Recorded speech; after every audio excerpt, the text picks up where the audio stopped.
What's up, everybody? I wanted to take a moment to talk to you about three very important things here: physical activity, exercise, and training, and the difference between all three.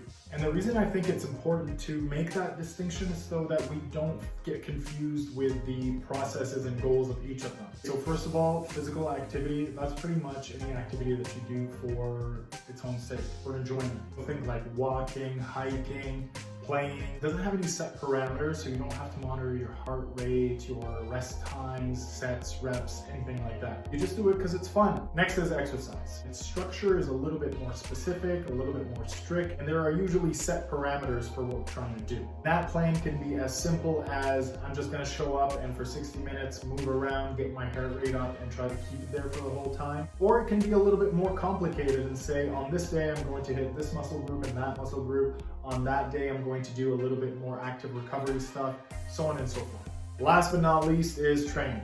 And training is even more specific, strict, and structured than the other two. It has more of a long term, it has more specific goals, the parameters are more strict, the progression is also more strict. But what does this mean? It has more of a long term. Training cycles typically span between 6 all the way up to 12 weeks. You can take a year and then break it up into small training cycles. It has more specific goals. For example, I could take a training cycle of 12 weeks and say, at the start of this cycle, I'm squatting 200 pounds. At the end of this cycle, I want to be squatting 300 pounds.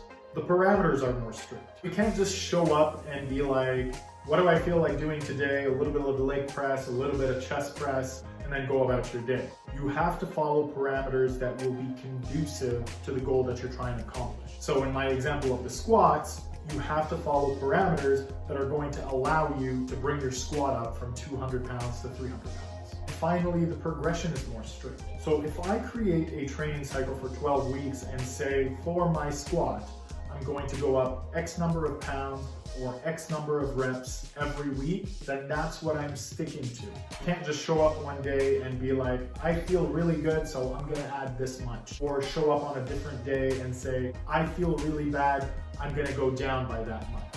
Ideally, all of those things would be figured out before we jump into the training cycle. That's not to say we don't make adjustments as we go through it, but the adjustments are a bit more specific to what we're trying to accomplish. And look, there's a lot more nuance to this. We can get really deep into the nitty-gritty, but I just want to give you a little bit of an idea of the differences between the three so that you can start figuring things out for yourself and see what could work best for you and your lifestyle. And that's it for now. Hopefully you found this to be a little helpful. Hit me up with any questions. Stay tuned for more health, fitness with a dash of philosophy. Peace.